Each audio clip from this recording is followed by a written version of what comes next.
좌우 있는 분들에게 서로 축복합니다, 사랑합니다 라고 말씀해 주십시오. 축복합니다, 사랑합니다. 여러분, 오늘이 2017년도 마지막 날입니다. 참 감회가 새롭습니다.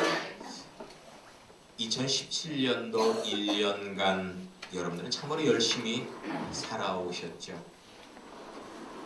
1년을 결산하는 오늘, 과연 여러분의 창구에 어느 정도의 부가 축적되셨습니까? 여러분들 좀 삶이 나아지셨습니까? 2016년보다 2017년도에 좀 더 삶이 많이 좋아지셨나요? 사실 우리 모두는 부유한 삶을 추구합니다. 이 시대 행복과 풍요의 척도가 뭐예요? 돈입니다. 돈이에요. 돈의 신을 마몬이라고 합니다. 그런데 모든 민족들이, 모든 종교들이 이 마몬 신을 섬기고 있습니다. 돈의 노예가 되어 살다가 돈 하고 외치며 죽어가는 것이 우리들의 모습이죠. 물론 자본주의 사회에서 살면서 돈을 많이 벌어 부자가 되는 거, 이것은 이상한 일이 아닙니다. 이것은 자본주의 사회에서의 덕이죠. 하지만 그 부유가 하나님께서 인정하시는 깨끗하고 현명한 부가 되어야 된다는 것을 성경은 증거하고 있는 것입니다. 아멘. 아멘. 여러분, 지금 여러분들은 현명한 부자가 될 꿈을 꾸고 계십니까? 아니면 어리석은 부자가 될 꿈을 꾸고 계십니까? 여러분들은 2017년도 마지막 날인 오늘 2018년도를 살 수 있는 청사진, 그것을 오늘 만들으셔야만 합니다. 우리 모두에게는 죽음이라는 것을 피할 수 없습니다. 이 죽음이라는 것은 피할 수 없는 인생의 절대 원칙입니다. 이 중요한 사실을 느끼며 사는 사람은 참으로 지혜로운 사람이라고 할 수가 있어요. 죽음을 느끼는 사람은 반드시 죽음 이후에 새로운 삶을 준비하기 때문입니다. 죽음 이후의 삶을 준비한단 말이죠. 우리 모두는 죽음 직후에 맞게 될 심판대를 예상하며 살아야 합니다.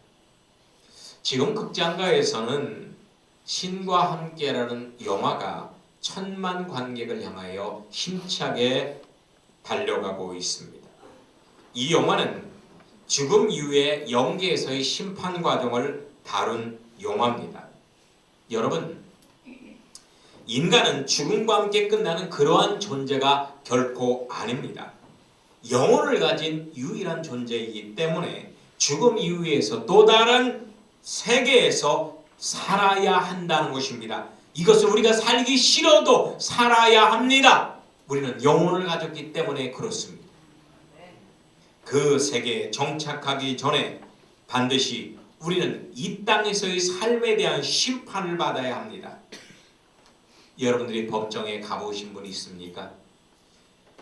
세상 법정에서도요, 우리 인간의 심판이 그렇게 호락호락하지 않습니다. 철두철미하게 심판이 이루어집니다. 우리가 전혀 예상하지 못한 것들까지도 심판받게 됩니다. 우리가 영계의 심판대에 들어서면 마찬가지로 그렇게 된다는 거예요. 그 누구도 영계의 심판대에서 당당할 사람은 아무도 없습니다. 아무리 이 땅에서 현명하다는 평가를 받았어도 죽음 이후의 진료와 지옥행이라면 그는 어리석은 인생을 산 것입니다. 하지만 아무리 이 땅에서 바보로 그리고 가난한 자로 살았다 할지라도 그 사람이 천국으로 향한다면 그 사람은 참으로 지혜롭고 현명하게 산 사람이 틀림없습니다. 아멘. 여러분, 우리 그리스도인을 뭐라고 해요? 현명한 사람이라고 하죠. 아멘. 현명한 사람. 우리 옆에 있는 분에게 말씀해 주세요. 당신은 현명한 사람입니다. 왜 우리가 그리스도인이 현명한 사람일까요? 예수 그리스도를 믿음으로 천국을 보장받기 때문입니다. 주 예수를 믿으라 그리하면 너와 내 집이 구원을 얻으리라. 아멘. 아멘. 아멘. 아멘. 아멘. 현존하는 세계 최고 부자 왕족이 누군지 아십니까? 바로 하사날 볼키아 브루나이 국왕입니다. 하사날 볼키아 브루나이 국왕. 자, 이 사람에 대해서 간단하게 말씀을 드릴게요. 영국의 일간지 텔라그라프가 이 사람에 대해서 보도를 했는데 이 사람의 재산이 약 25조 정도 됩니다. 25조. 상상이 되십니까? 25조. 네, 저는 주머니에 지금 1,000원짜리 한 장 없는데 25조라. 자, 신문에 따르면 국왕은 이 배드맨 코치에게 23억 원을 1년에 지출을 하고요. 5명의 홍보 담당에게 109억 원을 지출을 한답니다. 그리고 궁정에 있는 세장을 지키는 사람에게 9,100만 원을 쓰고요. 법원에 제출된 50페이지에 달하는 소비 내역에 보면 화려한 왕의 생활 덕분에 이득을 얻는 사람이 수백 명이나 된다고 합니다. 이 내역에 언급된 소비액만 36조 원이래요. 취미가 고급 자동차를 수입해서 그것을 갖는 건데요. 자그마치 10억 이상 되는 롤스로이스만 150대를 가지고 있답니다. 10억 이상 되는 롤스로이스만 150대. 아, 우리는 그냥 스파크 중고차라도 한 대 있었으면 좋겠는데, 정말 기가 막히게 부유한 사람입니다. 이 사람은 대단한 부자임에 틀림없습니다. 그러나 그 부유함이 죽음 이후에 그의 진리에 어떤 영향을 미칠까요? 그의 부가 그가 천국에 가는데 조금이나마 도움을 줄까요? 조금이나마 도움을 줄까요? 심판주 되신 예수님한테 한 10조 주면 천국 갑니까? 한 500억 주면 천국 갑니까? 그런 일은 없습니다. 만약에 천국의 생명책에 이 사람의 이름이 없다면, 그래서 그의 죽음 이후의 진로가 지옥이라면 이 사람은 참으로 어리석은 사람입니다. 참으로 불쌍한 사람이에요. 본문에 아주 잘 나가는 부자 한 사람이 나옵니다. 여러분, 성경에서는 부자 자체를 부정하지 않습니다. 부자가 그렇게 쉽게 되는 거 결코 아니거든요. 여러분 모두는 부자가 되기 위해서 열심히 살지만은 2017년도에 뭐 나아지셨습니까? 솔직히 2016년도보다 2017년도에 빚만 늘어났어요. 그렇죠? 솔직히 빚만 늘어났잖아요. 돈이 더 늘어난 게 아니라 빚이 늘어났어요. 그렇다고 여러분들 게으르게 산 거 아닙니다. 정말 열심히 살아오셨습니다. 그런데 빚을 갚아가면서 돈을 많이 모으는 부자들, 이 사람들은 보통 사람들이 아닙니다. 부자들 중에서 구원받고 헌신한 사람들도 얼마든지 있습니다. 부자란 피와 땀의 노력의 결실입니다. 당대에 그 부자가 어떤 과정을 거쳐 부자가 됐는지 한번 간단하게 현대식으로 한번 바꿔서 설명을 해볼게요. 우리는 부자라는 것 자체 가지고 욕할 필요 없습니다. 그래서는 안 됩니다. 이 사람이 돈이 많다는 게 문제가 아니에요. 성경에 나오는 이 부자가 돈이 많아서 지옥 간다는 게 아닙니다. 돈이 많아도 예수 믿으면 천국 가고요. 돈이 적고 거지 생활해도 예수 안 믿으면 지옥 가는 거예요. 아멘? 아멘. 성경에 등장하는 이 사람은 한국 제1의 부자였던 고 정주영 회장과 비슷한 사람입니다. 정주영 씨는 한국 경제사의 전설 같은 인물이죠. 지금의 북녘 땅인 강원도 통천군 송전면 아산리에서 태어났습니다. 6남 2녀 중 장남으로 태어났습니다. 그런데 그의 가정은 늘 가난했어요. 하지만 이런 가난에 그는 굴복하지 않았습니다. 초등학교를 졸업하자마자 농부가 된 정주영 씨는 4번의 가출 끝에 소 한 마리 몰래 훔쳐서 서울로 올라옵니다. 그래서 서울에서 쌀가게 점원으로 취직을 합니다. 그런데 그의 타고난 성실과 근면으로 금세 빛을 발해서 쌀가게 주인의 마음을 감동시키고 그 쌀가게를 인수받아서 사업 미천을 하게 됩니다. 그 후에 자동차 수리점을 세워서 착실히 돈을 모아서 그의 사업상 전기를 마련했던 1947년도 현대건설의 전신인 현대토건사를 설립을 하게 됩니다. 그리고 나서 정주영 씨는 미군이 발주한 전시 긴급 공사와 휴전 후에 토목 건축 공사를 따르면서 건설업계의 강자로 뛰어오릅니다. 그의 사업적 감각과 미래를 내다보는 눈은 가히 천부적이었습니다. 그리고 운도 따랐습니다. 현대에서는 강력한 공업화 정책을 펴는 군사정부의 대형 건설 사업을 따르는 데 성공을 합니다. 그래서 경부고속도로를 완공합니다. 경부고속도로를 완공해요. 그뿐만이 아니었습니다. 해외 시장에 깜짝 진출해서 한국 기업의 새 장을 열었습니다. 선진국 건설 회사들을 물리치고 태국에서 고속도로 공사를 따는 것은 그때까지 국내 시장 울타리에 머물렀던 한국 기업의 지평을 넓혀주는 놀라운 사건이었습니다. 그는 원래 노동자였던 거친 현장에서도 옷을 걷어붙이고 노동자들과 같이 동고동락했습니다. 60년대 중반에 모태인 건설업 외에 다른 업종으로 활발히 진출했는데 이때 정주영 씨의 탁월한 미래 안목을 보여주는 사업을 합니다. 뭐냐, 자동차 사업이에요. 조선 사업이에요. 대박을 칩니다. 대박을 칩니다.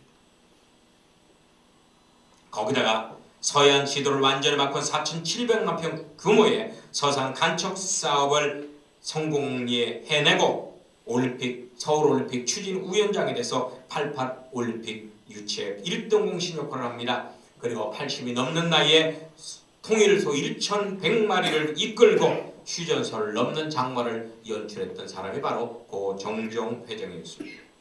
무한한 도전정신, 추진력, 뚝심, 배짱으로 생전에 세인의 추앙을 받았던 사람이었습니다. 그는 이렇게 말합니다.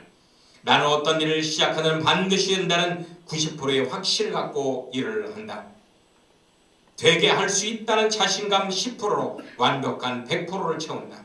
안 될 수 있다는 회의나 불안은 단 1%도 끼워넣지 않는다. 나에게 시련은 있어도 실패는 없다. 대단한 사람이죠. 그야말로 모진 노력과 근면성실로 부자가 되었던 임지전적 인물이 바로 고 정주영 씨입니다. 하지만 세상에서 그토록 부유했던 그가 심판대에 서면 인정받을 수 있을까요? 아, 정주영 회장 오셨습니까? 아, 경북서 닦았던 분, 아, 현대자동차의 회장님 오셨습니까? 하고 예수님이 내려와서 그의 두 손을 잡아줄까요? 천만의 말씀, 전혀 그렇지 않습니다. 세상에서의 그의 공로가 인정되어 천국 갈 수 있느냐? 전혀 그렇지 않습니다. 그는 지옥으로 향했습니다. 예수님을 믿지 않았거든요. 여러분, 누가복음 12장 18절 19절에 보면 이런 말씀이 나옵니다. 내가 이렇게 하리라. 내 곳간을 헐고 더 크게 짓고 내 모든 곡식과 물건을 거기 쌓아두리라. 또 내가 내 영혼에게 이르되 영혼아 여러 해 쓸 물건을 많이 쌓아두었으니 편안히 쉬고 먹고 마시고 즐거워하자 하리라 하되 하나님은 이르시되 어리석은 자여 오늘 밤에 내 영혼을 도로 찾으리니 그러면 내 준비한 것이 누구의 것이 되겠느냐. 자기를 위하여 재물을 많이 쌓아두고 하나님에 대하여 부유하지 못한 자가 이와 같으리라. 아멘. 사실상 정주영 씨는 세상 재물을 쌓느라 너무나 바빠서 전국 재물을 쌓을 겨를이 없었습니다. 그는 세상에서 엄청난 재물을 모았으나 그의 영혼을 잃어버렸어요. 죽음 이후의 세상을 잃어버렸어요. 세상은 그를 영웅이라 할지 모르지만 성경에서는 어리석은 부자라고 칭할 것입니다. 여러분, 어리석은 부자는 세상에 대해서 부유한 자입니다. 그러나 현명한 부자는 하나님에 대해서 부유한 자입니다. 한번 따라서 해보십시다. 하나님에 대해서 부유한 자가 됩시다. 아멘. 어리석은 부자는 물질적으로 부유했지만 심령은 늘 불만족하고 곤고한 삶을 살 수밖에 없었습니다. 미국의 큰 부자였던 하워드 슈드는 우울증과 불안증, 의심증에 빠져 살다가 결국 영양실조로 죽습니다. 세상의 부와 명예를 다 가졌던 마릴린 먼로 또한 내 인생은 마치 파장하여 문 닫은 해수욕장과도 같다라는 유서를 남기고 자살했습니다. 하지만 이 땅에서는 가난했으나 하나님에 대해서 부유했던 한 사람을 소개합니다. 그의 이름은 바로 크리소스톰입니다. 목사님입니다. 그는 가난했지만 하나님의 뜻에 합당치 않는 일에는 목숨을 걸고 살아도 직언을 하는 사람이었습니다. 그래서 그 당시 황제였던 아르카디우스와 그의 황후 유독시아의 미움을 샀습니다. 요한 크리소스톰이 그들의 치부와 폭정에 대한 강도 높은 비판을 하자 황제는 요한 크리소스톰을 감금하게 하였습니다. 감금된 요한 크리소스톰은 이렇게 기도했습니다. 주님, 저에게 이렇게 조용한 기도실을 주시니 감사합니다. 아멘. 이 이야기를 들은 황제와 황후는 그를 흉악범이 가득한 곳으로 보냈습니다. 그러자 요한은 또 이렇게 기도합니다. 이 불쌍한 죄수들이 복음을 들을 수 있게 하시려고 저를 이 꼴에 파송해 주시니 정말로 감사합니다. 아멘. 그 얘기를 들은 황제와 황후가 이제는 요한을 사용시키기로 했습니다. 그러자 그는 사역을 향해서 이렇게 기도합니다. 주님 감사합니다. 성도의 가장 아름다운 죽음이 순교라 했는데 저같이 부족한 자에게 그러한 영광을 주시니 감사합니다 하고 눈물을 흘리는 거예요. 이러니 어떻게 죽일 수가 있습니까? 죽여봤자 요한만 좋은 일 시키는 거예요. 그래서 배가 아픈 황제는 이번에는 사용을 중지시키고 아주 척박한 곳으로 귀향을 보냈습니다. 그러자 귀향 가면서 요한은 이렇게 기도합니다. 주님 감사합니다. 아직도 이 부족한 중에 할 일이 남아 있습니까? 죽기까지 충성할 수 있도록 이렇게 살려주시니 감사합니다. 아멘. 그리고 자신을 귀양 보내는 어리석은 부자 같은 황제와 황후에게 마지막으로 이렇게 설교했습니다. 황제든 황후이든 누구든지 간에 저에게 어떤 핍박을 한다고 해도 저는 상관치 않습니다. 그들이 저를 쫓아내면 저는 엘리야가 될 것이요, 구덩이에 던지면 예레미야가 될 것이요, 바다에 던지면 요나가 될 것이요, 돌로 치면 스데반이 될 것이요, 목을 치면 세례 요한이 될 것이요, 매로 때리면 사도 바울이 될 것이기 때문입니다. 할렐루야. 아멘. 요한이야말로 성경이 보증하는 가장 현명한 부자라 할 수 있습니다. 여러분 항상 기뻐하십시오. 쉬지 말고 기도하십시오. 범사에 감사하십시오. 이렇듯이 항상 기뻐함과 하나님과의 교제와 감사의 삶의 현명한 부자들, 이런 부자들에게 주어진 특권이 바로 이것입니다. 이것들은 세상의 돈과 명예와 권력으로 살 수 없는 것들입니다. 모든 사람들의 한결같은 소원은 부자가 되는 것이죠. 하지만 현세적인 부를 바꾸기 때문에 잠시 잠깐의 부자가 되기만을 원합니다. 현세적인 부만 꿈꾼다는 거예요. 그러나 성경이 증거하는 부자는 영원한 부자입니다. 잠시 잠깐 이 세상에서의 부자가 아니라 영원한 삶에서의 부자를 꿈꿉니다. 우리는 천국의 시민입니다. 그러니 우리는 천국형 부자가 되어야 합니다. 진짜 부자, 현명한 부자가 될 줄 믿습니다. 그러면 현명한 부자가 되기 위해서 어떻게 해야만 할까요? 한번 따라서 해보십시다. 심령에 하나님을 영접하자. 예수님을 영접하자. 아멘. 하나님은 부의 근원이 되시는 분이십니다. 온 세상을 다 잃었어도 심령에 예수 그리스도를 모신 분은 참된 부자가 됩니다. 온 세상을 얻었어도 심령에 예수님이 없는 사람은 참된 거지입니다. 참 부자는 많은 것을 소유한 사람이 아니라 그 소유한 것을 나눌 수 있는 넉넉한 마음을 가진 사람이 참된 부자입니다. 주머니에 5억 원, 1억 원 있으면 뭐합니까? 단돈 10,000원짜리 꺼내서 가난한 사람 도울 줄 모르면 그 사람 부자 아니에요. 그러나 주머니에 1,000원 있어도 1,000원 전부를 꺼내서 가난한 사람을 도울 수 있다면 그 사람이 부자입니다. 아멘. 부의 척도는 물질의 양이 아닙니다. 마음의 여유입니다. 부자는 부자처럼 보여서가 아니라 부의 가치를 가진 것을 소유한 사람입니다. 우리는 질그릇과 같이 보잘것 없으나 영원한 가치를 지니신 예수 그리스도를 소유한 그리스도인입니다. 마음에 하나님을 소유한 참부자가 부르는 단심가가 있습니다. 이 몸이 죽어 100번 고쳐지고 백골이 진토되어 없어진다 할지라도 주 예수님 향하는 일편단심 변할 줄이 있으리요. 아멘.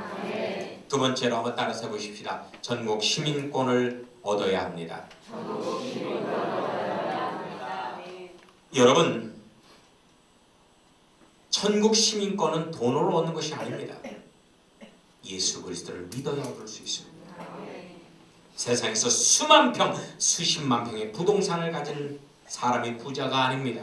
천국 시민권을 가진 사람이 부자인 것입니다. 어린이들이 애창하는 복음성가에 이런 가사가 있습니다. 돈으로도 못 가요 하나님 나라, 힘으로도 못 가요 하나님 나라, 거듭나면 가는 나라 하나님 나라, 믿음으로 가는 나라 하나님 나라. 아멘. 마지막으로 천국에 상급을 쌓아 놓읍시다. 따라서 해주십시다. 천국에 상급을 쌓아 놓읍시다. 마태복음 13장에 보면 진주보화 비유가 나옵니다.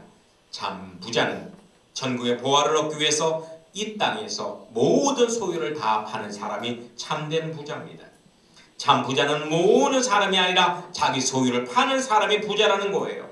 고린도서 9장에 보면 적게 심는 자는 적게 거두고 많이 심는 자는 많이 거둔다 하는 말이로다. 각각 그 마음에 정한 대로 할 것이요 인색함으로나 억지로 하지 말지니 하나님은 즐겨내는 자를 사랑하시느니라. 아멘. 아멘. 이렇듯이 하나님의 나라 회복을 위해서 교회와 선교에 헌신하는 것은 가장 진실되고 지혜로우며 확실한 투자인 것입니다. 세상과 천국은 반비례합니다. 이 땅에서 소유를 많이 모으게 되면 천국 창고가 통 비게 됩니다. 하지만 이 땅의 소유를 잘 파는 사람은 천국 창고가 꽉꽉 채워지게 될 것입니다. 어떤 큰 부자가 죽었어요. 자녀들이 모여서 그 비문에 뭐라고 쓸까 고심고심하다가 결국 이렇게 썼다고 합니다. 낳다 먹다 싸다 죽다. 낳다 먹다 싸다 죽다. 이걸 비문에 썼다고 해요. 하지만 여러분의 비문에는 이런 글씨가 써 있기를 바랍니다. 이제 시작이다. 아멘. 이제 시작이다. 이제 하나님에 대해서 부유한 자로 삽시다. 여러분 모두가 새해에는 천국에 쇠하지 않을 많은 상급을 쌓는 현명한 부자가 되시기를 주 예수님의 이름으로 축원합니다. 아멘. 아멘. 아멘.